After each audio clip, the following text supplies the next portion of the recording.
inclusion comes first.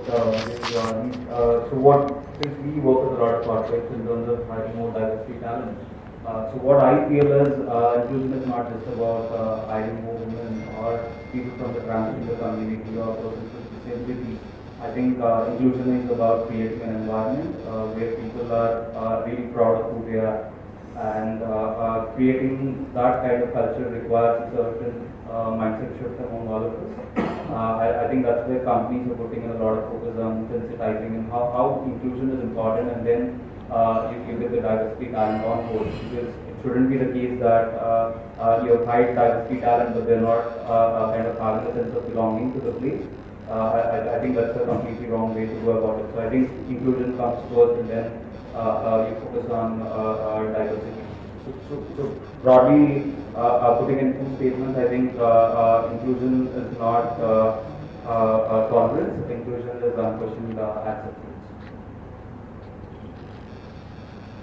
As discussed with the secretary earlier, that diversity is like checking boxes. Like, okay, did you hire?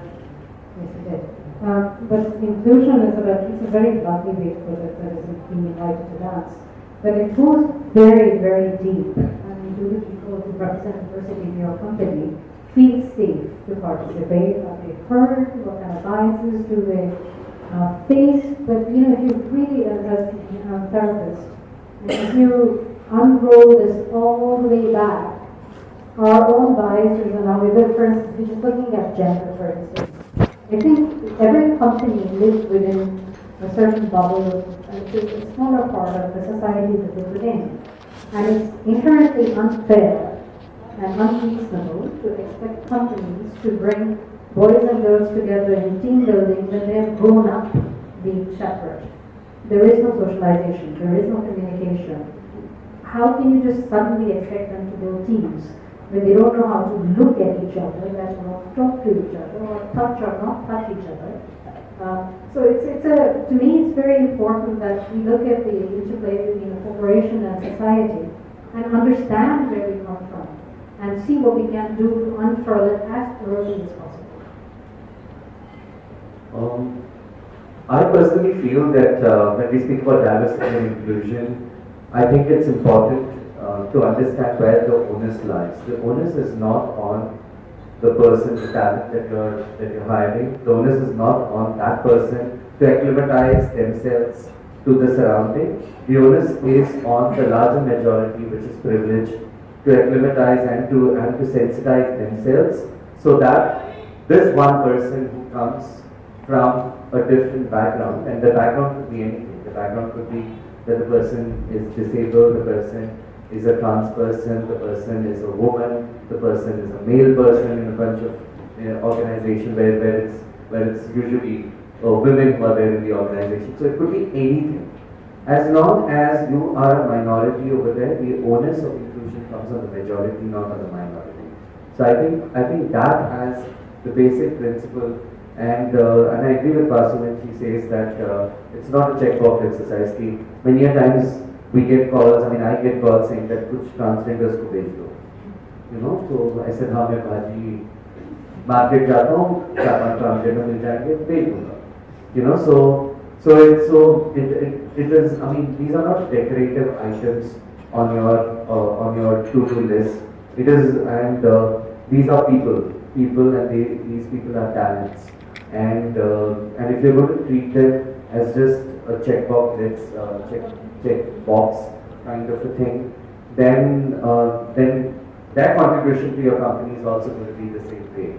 So it is not an HR decision. It is a business decision that you take when you call yourself somebody who stands for diversity and inclusion. So there is a lot of responsibility that people need to understand when you say that we are an organization that stands for diversity and inclusion. It just can't be. You can't just use these terms loosely.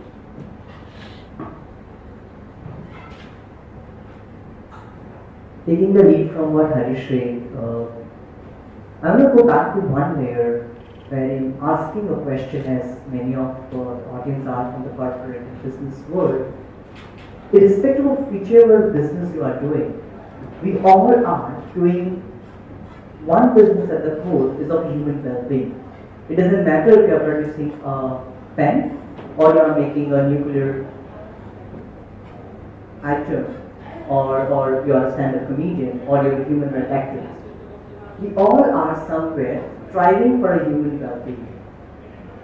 Now, when it comes to inclusion and diversity, we are able to understand human much more better whom we are serving when we become ourselves inclusive.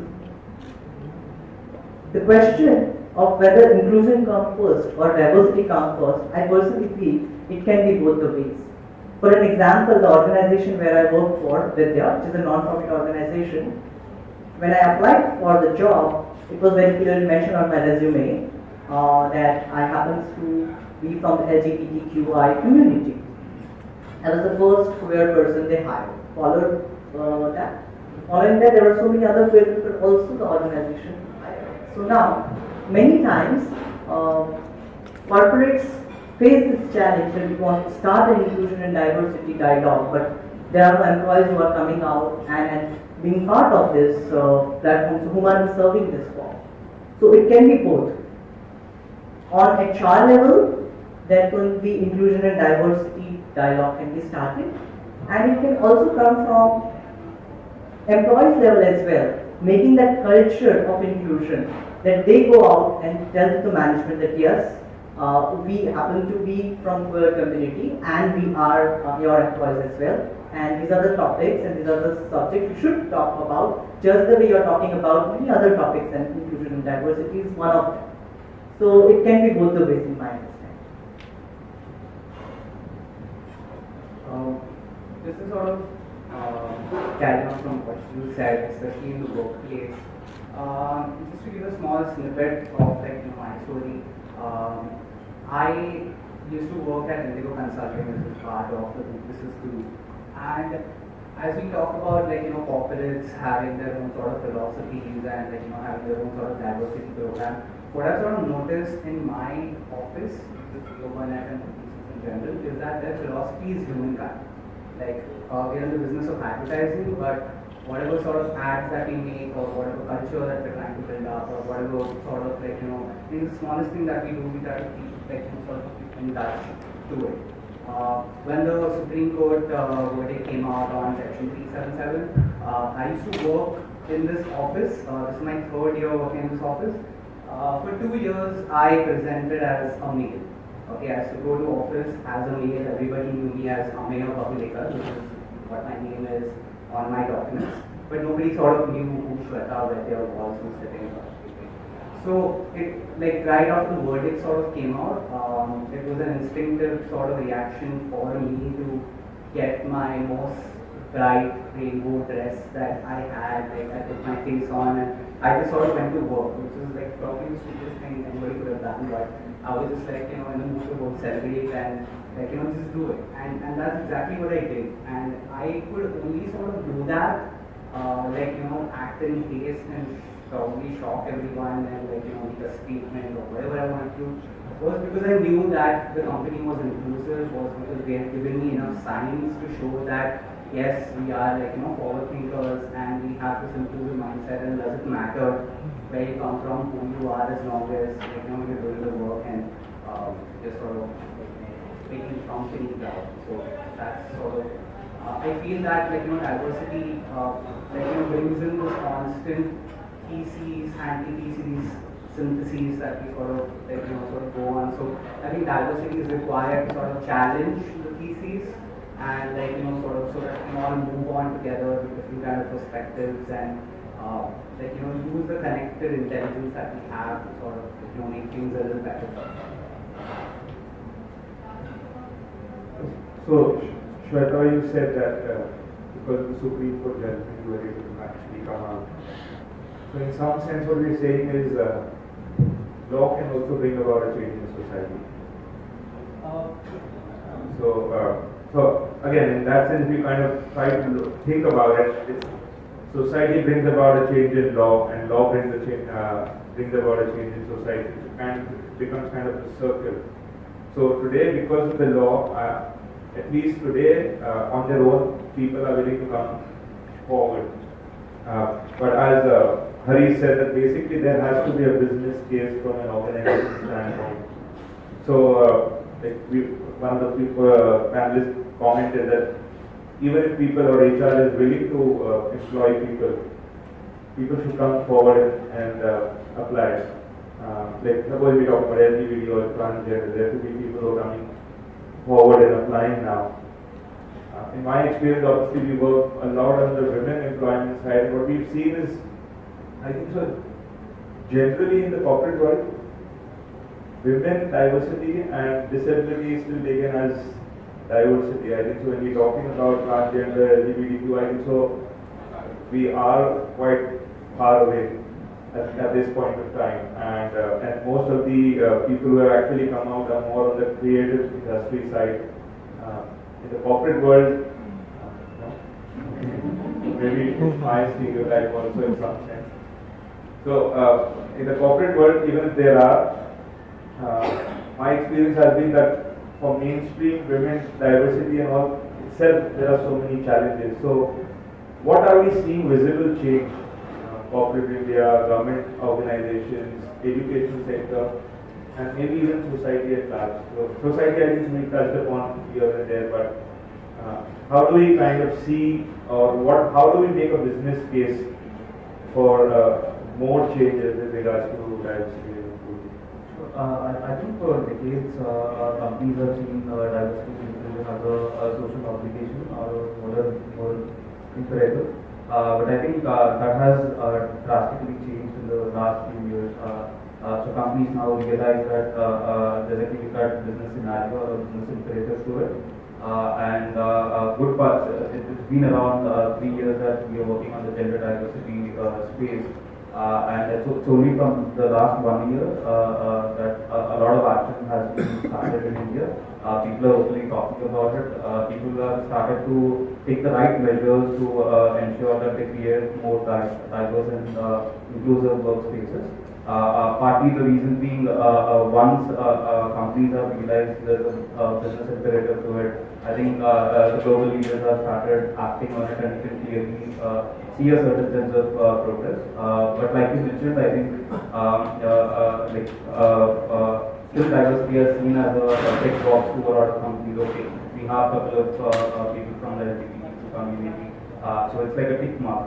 But I think that also is slowly changing. Given the magnitude of the problem, I think we should be determined to celebrate even a 1%, because that translates into quite big numbers, considering the magnitude of the problem. So yeah, you're right that queer or alternative sexualities have been the last in line, perhaps, learn at a different table. And there's a reason for that in India, because it's been India has been historically on shaky ground where LGBTQ is concerned. So first we had the 377, and it was repealed, and then it was reinstated. So the mass exodus out of the closet, and there was a mass exodus into the closet.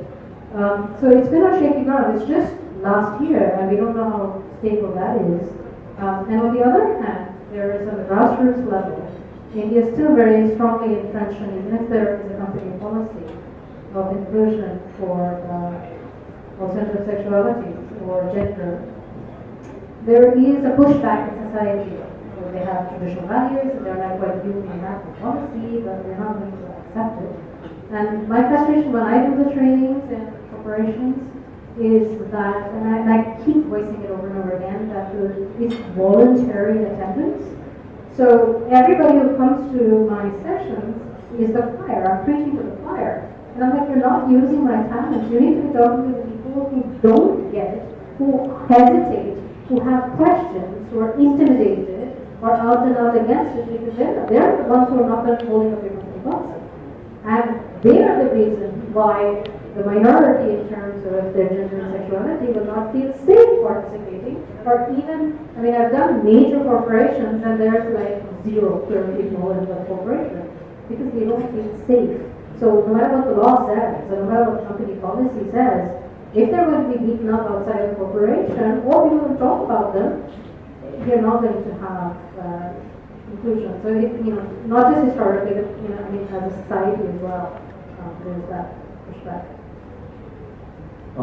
Yes, I mean, I agree to the fact that when we speak about all these, all the different categories of diversity, then I do understand that disability, and we are not that we are doing some fantastic job when it comes to disability, not that we are so wonderful when it comes to women's rights, or we think about, do we have every woman feels safe while going to office, or it's not that we have done something really good over there, and that's why many a times people throw back the question also, हम लोग तो women और disability के लिए भी हम लोग ने कुछ किया नहीं है, तो आप तो एक नया category लेके आते हो, and I really appreciate people who actually say those things, because most of them, in my opinion, most of them want to have that policy somewhere, but they don't want to work towards it. And also the reason there's no workplace anywhere where you don't have a queer person.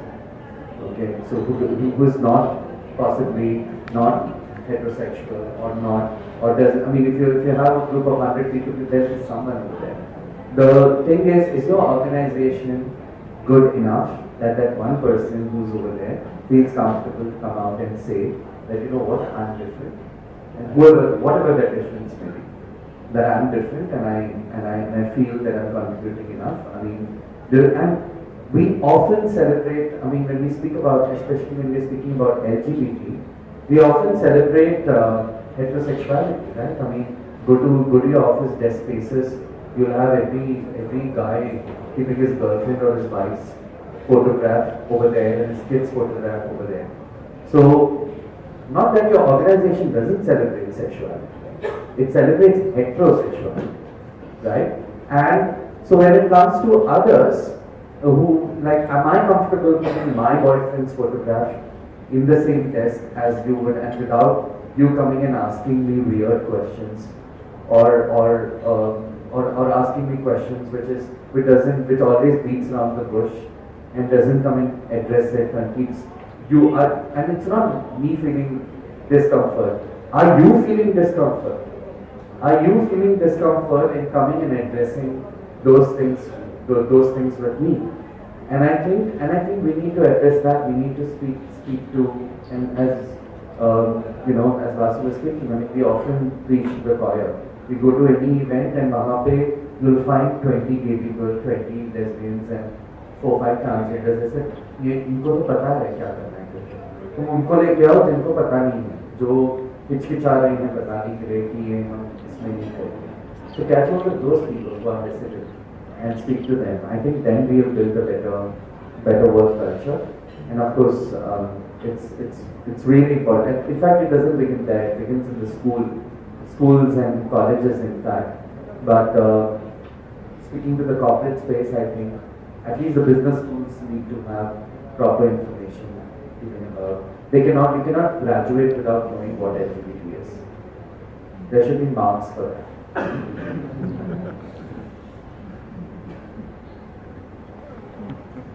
Again, taking the lead from Harish, right?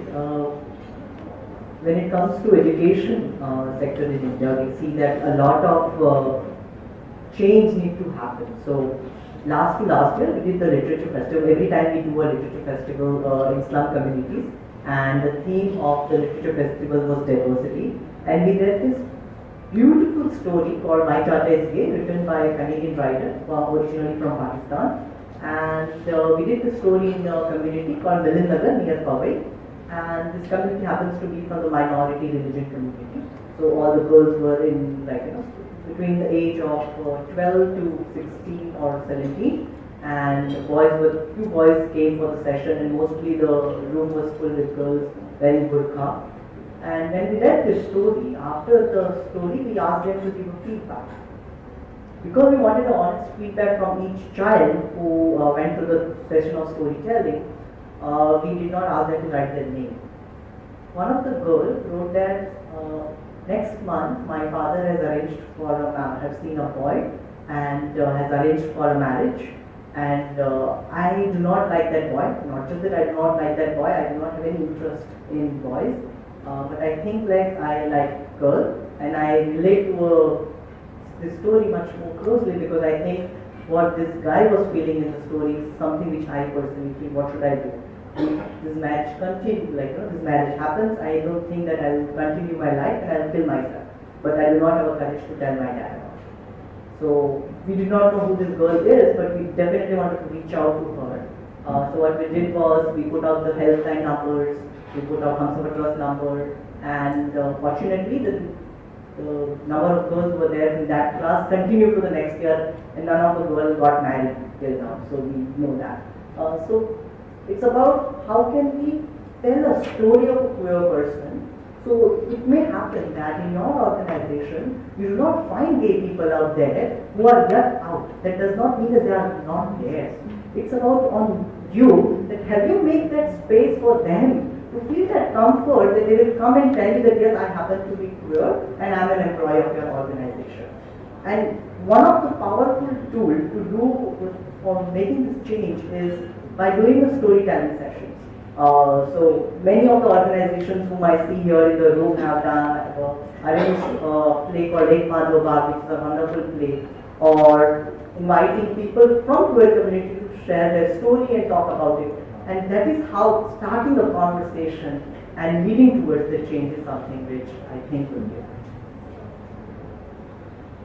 So when you are a queer person and you have to sort of come out to the world, nobody gives you a handbook. Step number 7 will blow your mind.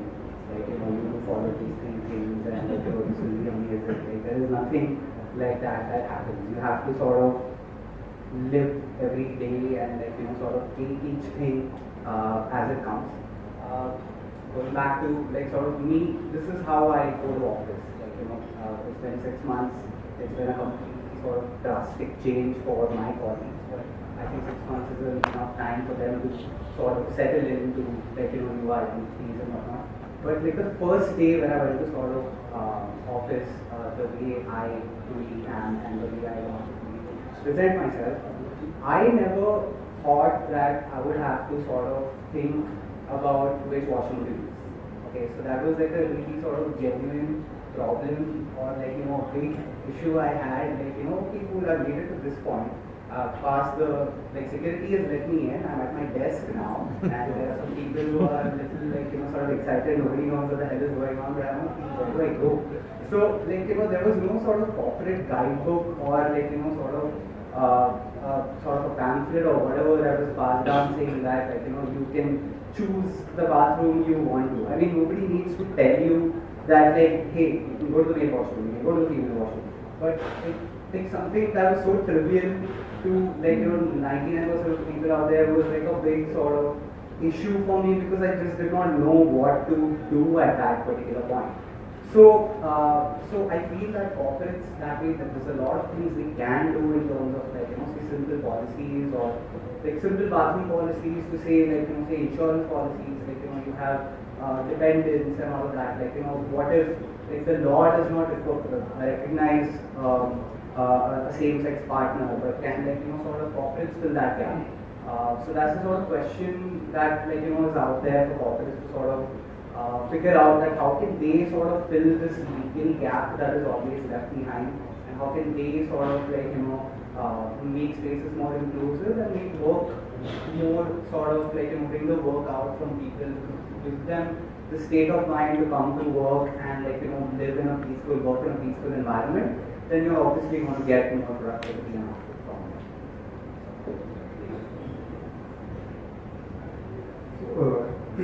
it. So Ankit was talking about that we should be able to tell a story, and Vasu was talking about how to get an audience. It kind of ties in together that even if you want to tell a story or even if you want to start a conversation, you require an audience, and not the audience who kind of have a vested interest in it or who are involved in it, but people who could possibly be change maker, decision maker, or maybe the society at large. Because unless those apprehensions which are there in the mind of the people at large, even as long as those are not taken care, it becomes a very a challenging thing. And again, out there, just from an antidote perspective, like we work with regards to women empowerment, sexual harassment of women. And I'm just saying, you'll be surprised that men, women, both. The only concern which is actually the premise of every question they ask is women will misuse them. So there is no other concern at all. There is only one concern, that women will misuse the law. And I'm just saying this is not a gender specific concern, this is gender agnostic. All women have the same concern. And that is more about what we're talking about than a mindset issue, that it is so ingrained that everybody thinks the same way. And so therefore, the apprehensions are so alarming. It's kind of larger than the problem itself. That today, when, again, as I said, we talk about, and this is actually an internal mechanism which organizations have to keep, but people don't understand is that if you have an internal mechanism, at least women will come forward and complain. And it is for the organization then to hear both the parties and then decide whether such a thing has happened or not. So all along for the last 4-5 years, we've been working on them. People are not even willing to do that. And they paint everything with the same brush. So what they see in the social media, okay, there can be a naming and shaming, and therefore women should not even be allowed to make a complaint. I think so. And I possibly believe that the same logic of stereotyping is also happening with all forms of diversity. That when we talk about LGBT or transgenders, movies kind of play a great, I would say, more detrimental role than otherwise, or historically have played more detrimental role than otherwise. So I think so the challenges are quite few. The question is, if you were asked to give a wish list, what would you want? I think whatever Ankit was saying, I think stories are a very powerful way to actually inspire people. And so what I truly believe in is celebrating the power of role models. Because typically when you see someone like you doing something really different or unique, you generally tend to get inspired. And it's not just for any particular gender or anyone. This applies for every one of us. I think that's where the role models from each of the diversity groups that we're talking have to come forward, actively talk on this. And I think once people get an understanding of what diversity and inclusion truly means, I think that's when we'll start seeing the change. And the other point I would like to add is I think this is such a big problem, so that we need to shift our conversation from what women need to do or what persons from the transgender community needs to do to what we all need to do. So it has to be a combined effort to see a genuine change in the society. For me, as a somatic therapist, I like to get to the root of things. So I think the largest issue here, whether it's in gender or sexuality, is around trust. The men mistrusting women, mistrusting men, anything that's different is looked at with mistrust.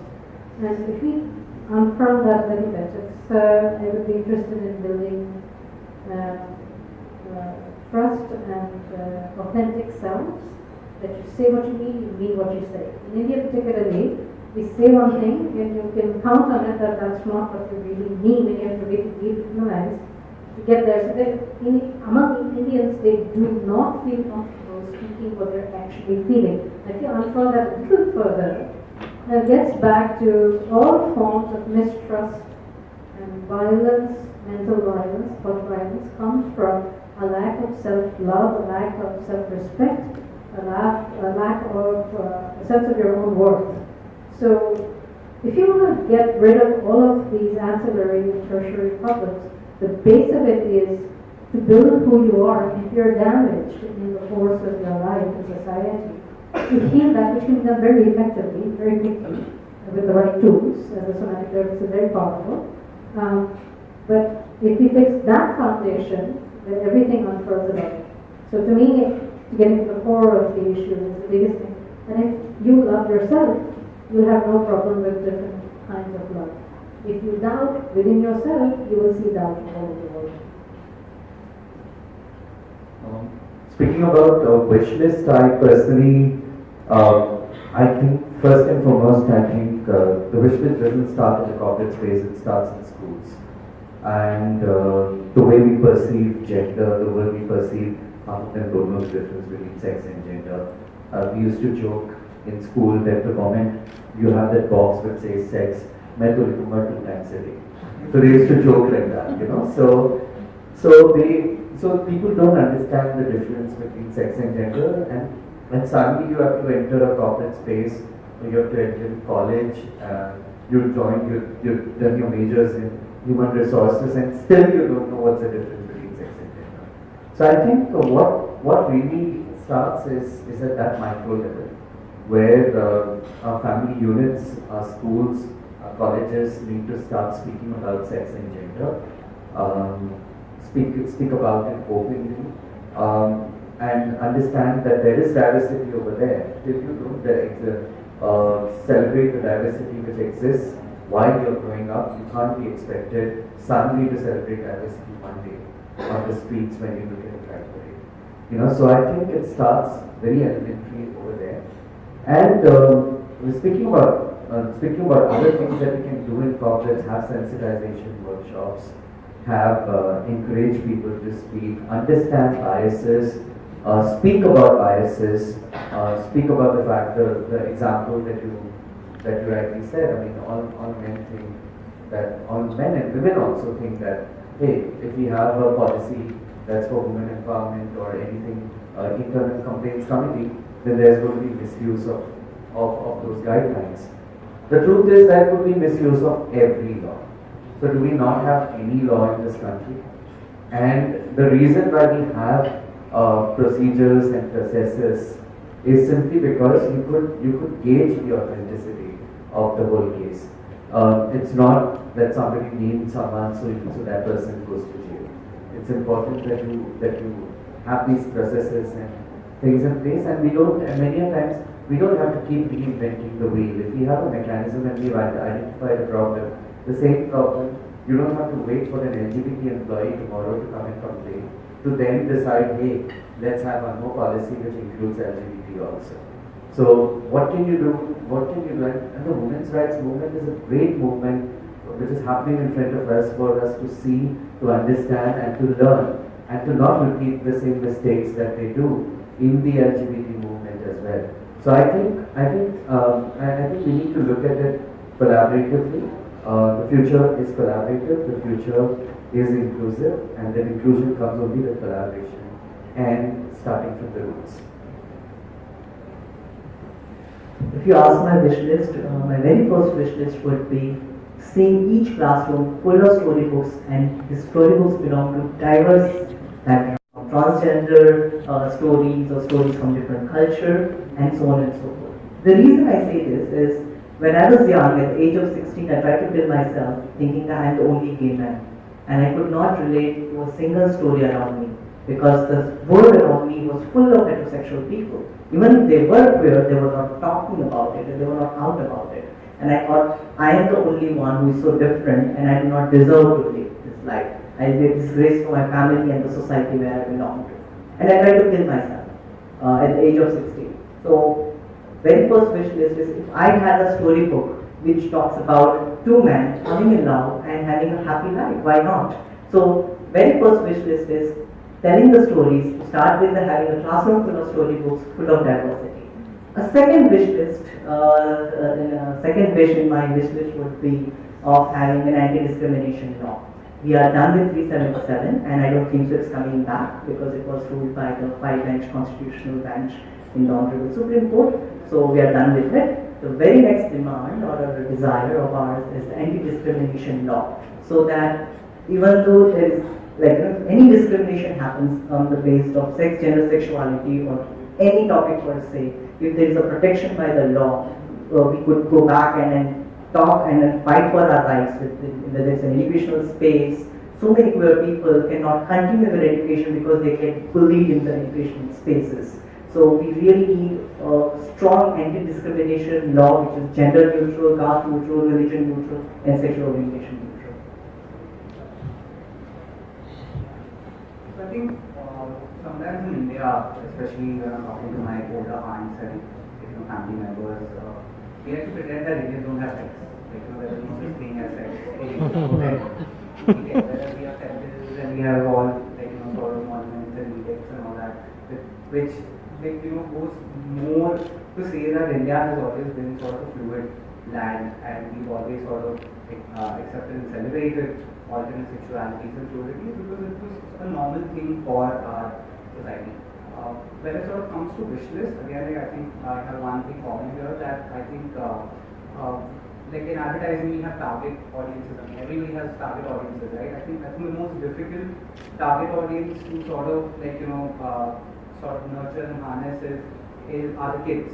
And because they don't have any filters, they have they just say things for what they are. They're very sort of impressionable, and sort of teaching them certain basics, as I was mentioned, that the basic difference between sex and gender, between pronouns. People thought that they, them are collective pronouns, but they're not. They're single use pronouns. But certain basic things are so hardwired into our brains when we reach our 30s and 40s. We just think that things are just the way they are.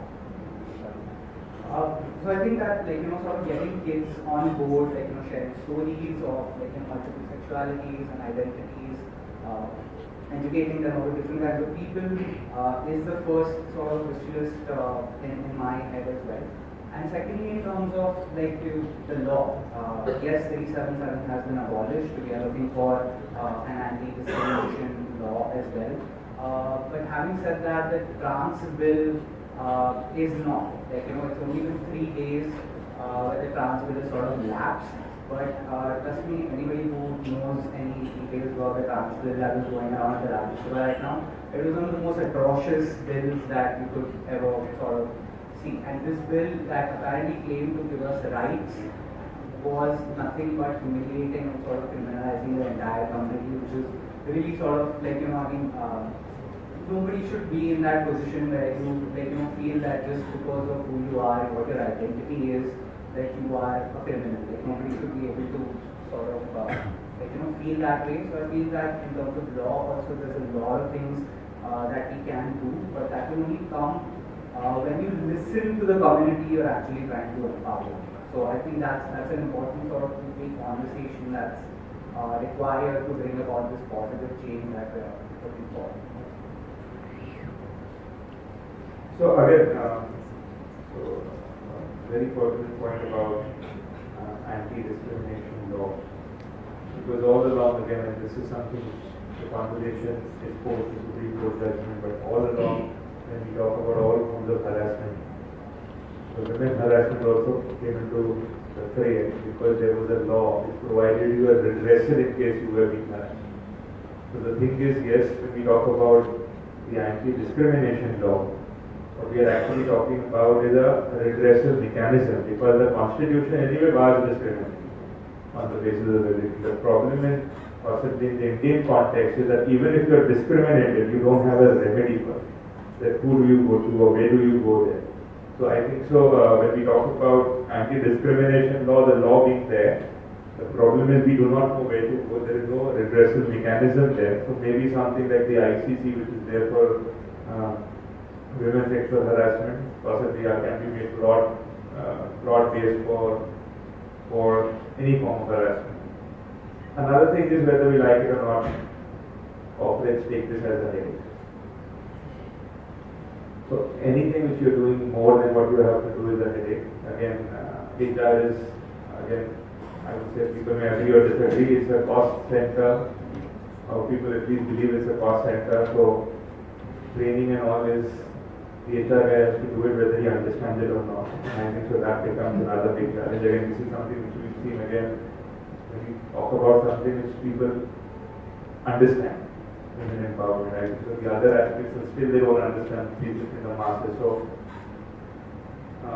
I think that this is my kind of closing thoughts that yes, we have an anti-discrimination law, and the only thing is we do not have a redressal forum, and it's been there. And again, if we have a redressal forum against discrimination, then we can use any form of discrimination. Then we got to the similar forum like how you have the EEOC in the US and stuff like that. So maybe just short closing thoughts, anything which comes to anybody.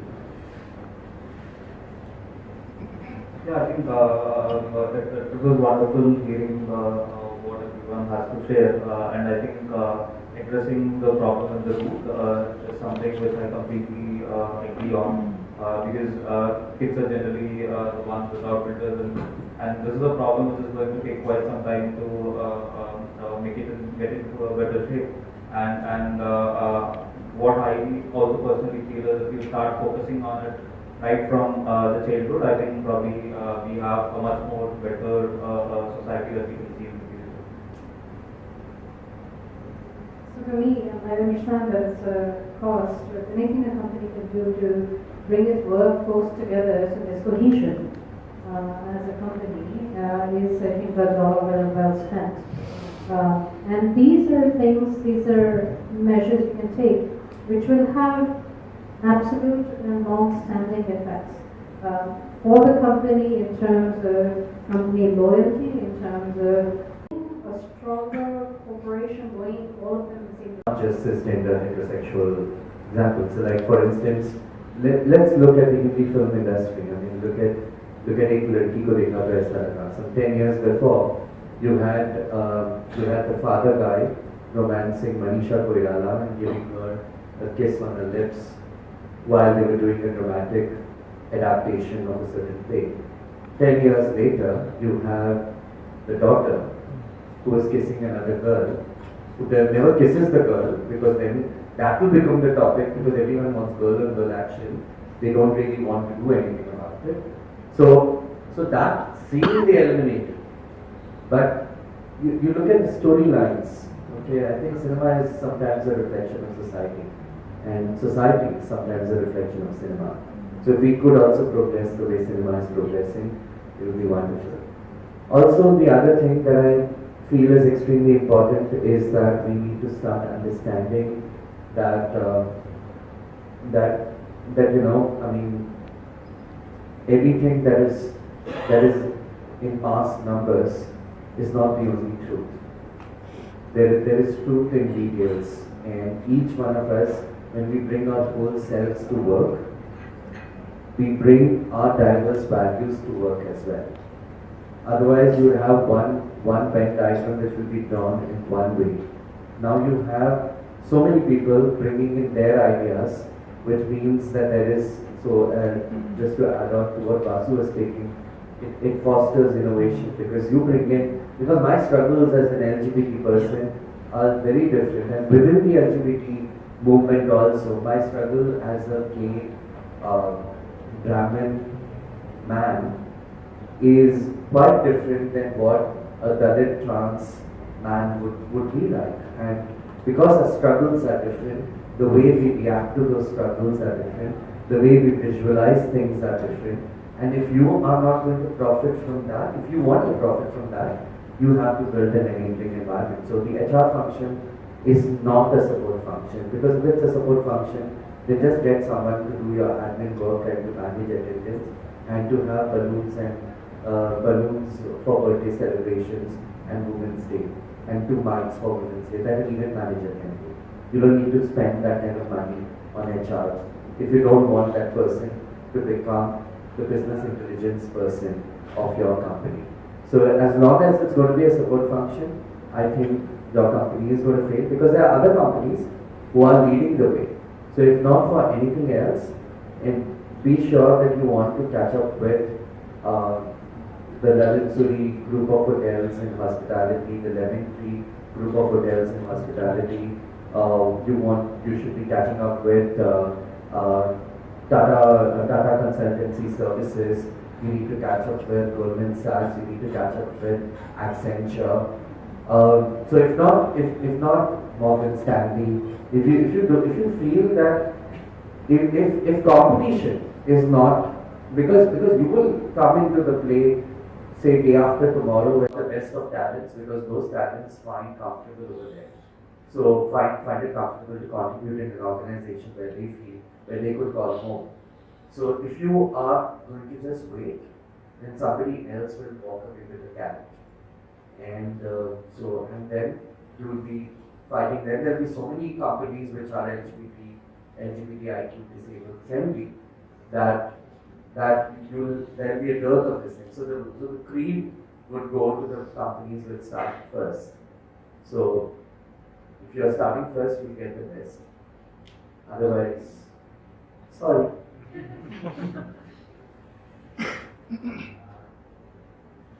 At the end of this conversation, I would like to say that in case you are not able to do such a big thing, whether it's on inclusion and diversity, start tomorrow, make your job changes overnight.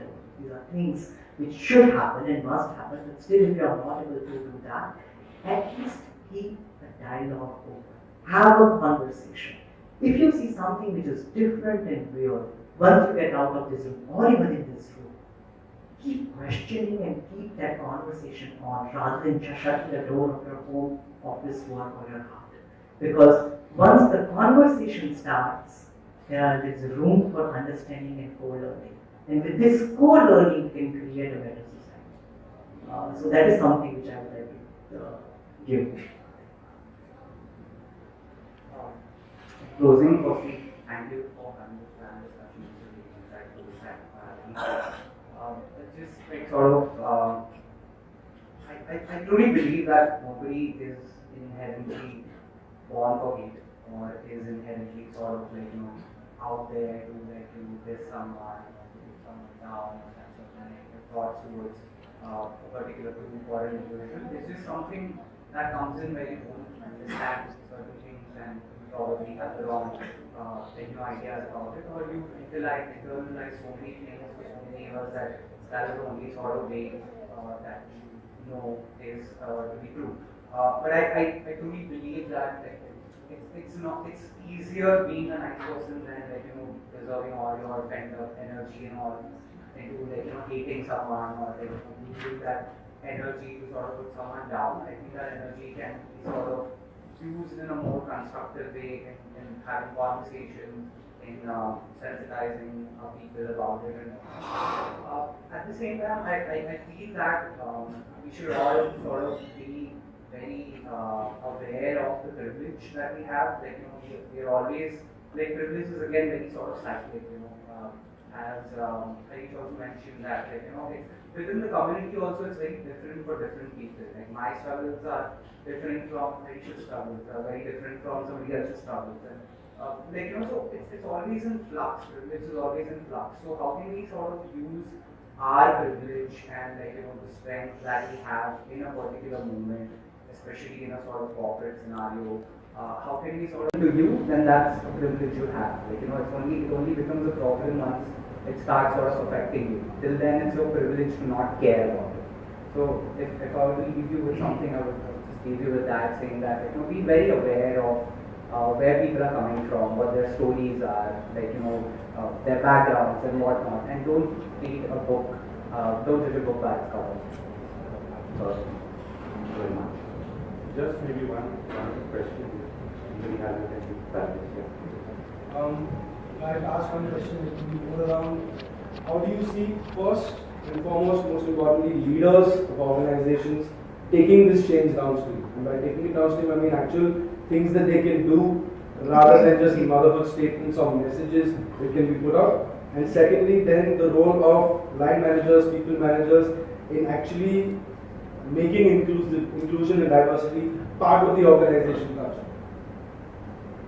One example which we can talk about is where somebody in his organization is very senior person in the leadership team, despite being in charge of diversity and inclusion, spoke something which was not in confirmation to what diversity and inclusion was, and kind of Anand Mahendra quoted his money where the mouth is, and he immediately took stern action. So I think that's something which at least I can, from an Indian perspective, I can remember one incident where somebody actually stood for it. So I think that is there. And line managers, before they come into the classroom, they also have to get over their mindset. So again, I'm just saying, when we're talking about them, getting them in the room is the first challenge. Obviously, after that, they can actually populate it. Again, I have limited experience there. So the leaders need to start with proactive inclusion, friendly. So, get away from chakka and derogatory, but actually promoting positive, saying, oh, you know, so and so is LGBTQ, or actually just bring somebody, have an actual internal dialogue with somebody that you know is out, have a conversation with them. Would you be comfortable having a brown bag with everybody where they can actually ask questions with no ramifications, with no judgment, and you can ask anything. So to have, again, open, authentic communication, there is no such thing as a stupid question. It's like, you know, people ask me, how do I talk to them? So you come up and you say, you know what, I've never encountered this kind of difference before. Would you mind if I ask you some questions and they might be stupid? And would you forgive me in advance? If I say something that is offensive or ignorant, my intention is to run. Right? So if you create that space within the corporation and have it closed doors, and that can be passed on from leadership to line managers and have it be passed on even with them. If they were to be authentic and say, you know what, I don't get it either. That would be awesome. Right? But proactive, open, safe spaces be created for authentic communication. I think first thing is to acknowledge that we all have inherent biases. You know, we all of us. I mean, just in the passing, you said motherhood statement, right? Why not fatherhood statement, right? So we all have unconscious biases which we don't even acknowledge many a times because they are not visible to us until someone else points out. So it's important that we come from a space that we don't think that we know everything. Like I cannot say that I know everything about trans people. Okay, so best people to speak about their issues are those people themselves. And there are, if you really go looking for people, there are people available as well. So it's important that you go and get those people in your organizational culture if you feel very strongly. So I don't, like for instance, this particular case that Vishal was speaking about, was this boy, and the person over there was the diversity and inclusion in charge. Okay, so and it was a woman.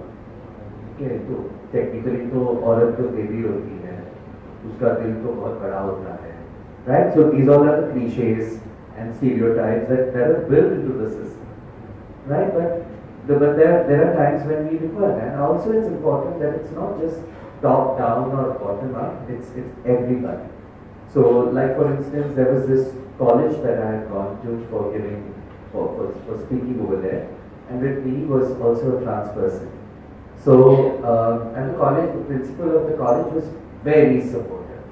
She was like, you just come and you have a family and you can come, speak to them about sex, they should know about sexual intercourse. So I was like, I was hesitant, but she was forthcoming in everything. But the trans person was supposed to come. The person wasn't allowed to come inside the gate. Why? Because आप जैसे लोग तो यहाँ पे नहीं आ सकते, ये college है. So she had to fight, make a phone call, and then we had to go out and get her. Why? Because it was happening at the top management. But there was no one to go and tell that, because for us, that's our bias. तो ना ये तो support staff है, इनको बताने का क्या जरूरत है? ये तो प्यून है, चौकीदार है, इनको बताने का क्या जरूरत है? Right? So when we speak about corporate spaces and corporate culture, it's important that it percolates to everybody. There is no, though you can selectively speak to smaller groups, but it's important that you speak to everybody. If you don't speak to everybody, and one case of discrimination is enough to break the morale of a person. Because not everyone feels safe when everyone is looking at them with, kiske paas kya hai, or don't make people exotic either. I'm not some exotic breed which is newly been launched. If I'm the only person in our office.